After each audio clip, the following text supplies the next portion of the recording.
SkyNews Money. Well, we've seen a lot of companies try to break into the Chinese market, from Bellamy's to Crown, only to fall foul of the rules and regulations of a foreign market. But one Australian company is looking to defy the odds, and that's IQ Group. It has plans to take an Australian biotech innovation to China, though there are plenty of hoops to jump through before a breakthrough is possible. Well, to explain it all, IQ Group CEO George Syrmalis joins me in studio. George, welcome to the program. Good to have you in. Thank you. Thank you. Let's back up, though, and talk about what this biotechnology is. It's the saliva glucose biosensor. What does that mean? Correct. So this is an organic thin film transistor, basically a device, a medical device, which has the ability to measure glucose in saliva, and it utilises internet connectivity in order to be able to transmit that result to an iPhone and then deposit this data in an iCloud.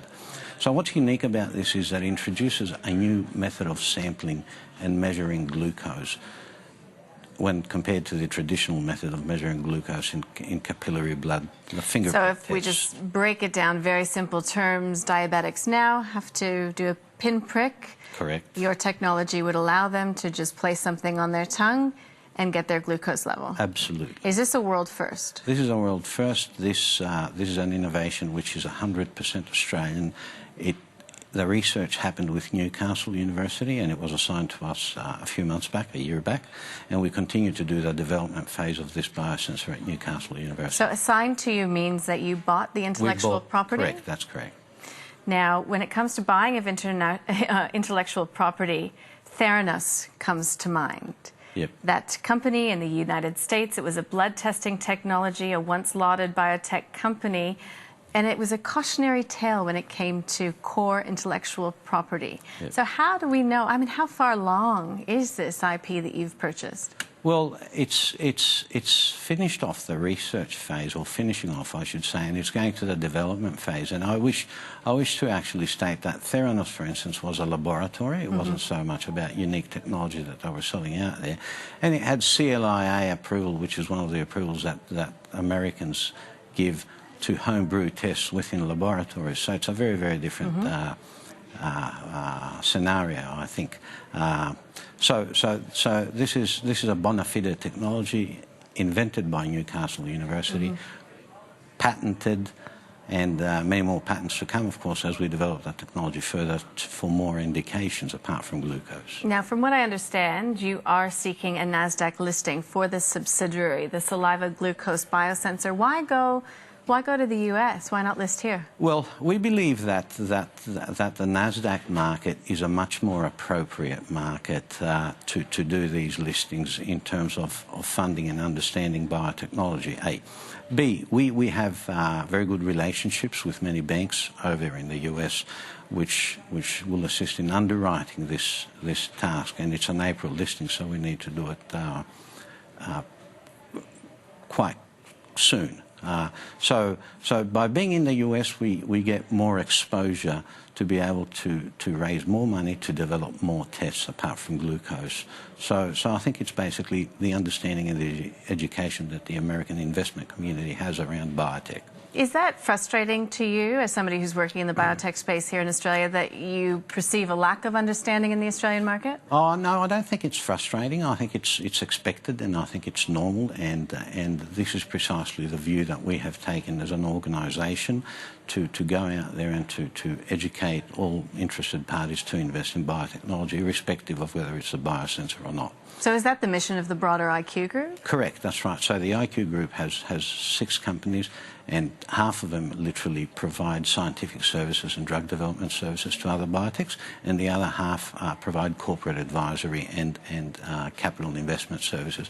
Again, thematically focused with biotechnology only. And is there a big demand for that advisory service here in Australia?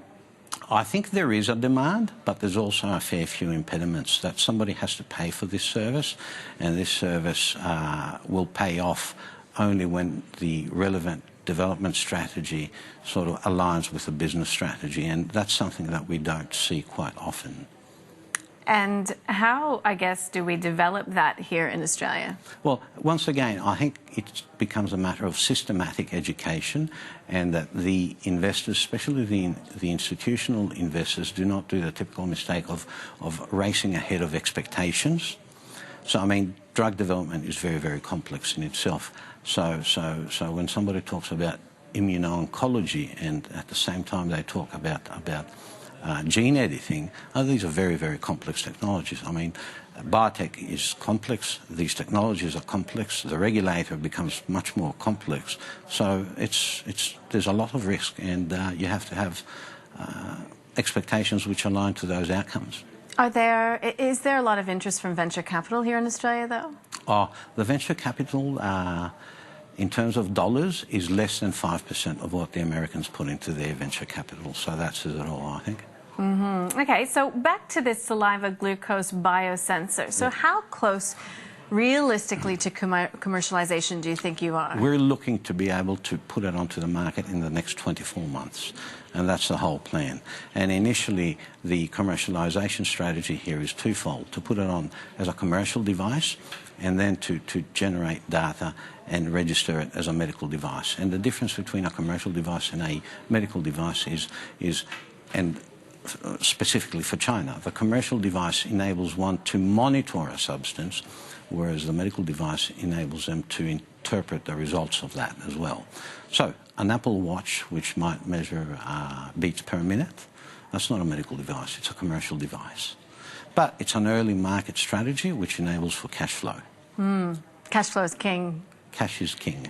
When it comes to the Chinese market, I mean, we mentioned some of the names that have been in the news lately, Bellamy's, Crown, that have fallen foul in China. However, when it comes to, I guess, just the market for your product, when it comes to China in particular and levels of diabetes, I mean, we're seeing it reaching epidemic proportions in some other countries. I don't know what the situation is like in China. Given its population, if it's following the same trends, you'd have to think that market is huge. There's a lot of undiagnosed diabetes. So China has the world's biggest diabetic type 1 market, and with a lot of undiagnosed diabetes, type 2 diabetes and pre-diabetes. 110 million people alone suffer from type 1 diabetes, and these 110 million people monitor their glucose levels 8 times a day, 6 to 8 times a day, or they should anyway. And from the type 2 diabetes, which is just 95% of the entire diabetes population, well, in the next 6 to 10 years, 70% of that will have become insulin-dependent diabetes. So then that becomes a market size as well for the biosensor. Mm-hmm. When it comes to, I guess, trends for 2017 here in Australia, I mentioned it off the top, you know, Australia's future prosperity really linked to, I guess, any gains we can make in a knowledge-based economy, you know, driven by innovation, technology, R&D. Sometimes it's hard to find when it comes to, I guess, just in contrast to the gains we hear being made in the economy when it comes to resources or some of the other traditional sectors here in Australia. What does the Australian government, from a policy perspective, need to do to encourage more R&D? Well, I think in terms of R&D and portfolio here in Australia, we're doing excellent. We're really, really well. I think what we're not doing so well is translating that R&D into commercialised products. Okay. And perhaps that's not happening because, especially in biotech, it's a 12-year cycle to get a product to market, which doesn't make it a bestseller. A 20% probability of regulatory approval and a $2.5 billion spend. So trying to convince a thematic investor to stay in an investment for 12 years is a massive task, I think. And that's where education comes into it and managing expectations. Okay. George, it's been a pleasure having you on. Thank you so much for joining us. Thank you. George Syrmalis, he's CEO of the IQ Group Global.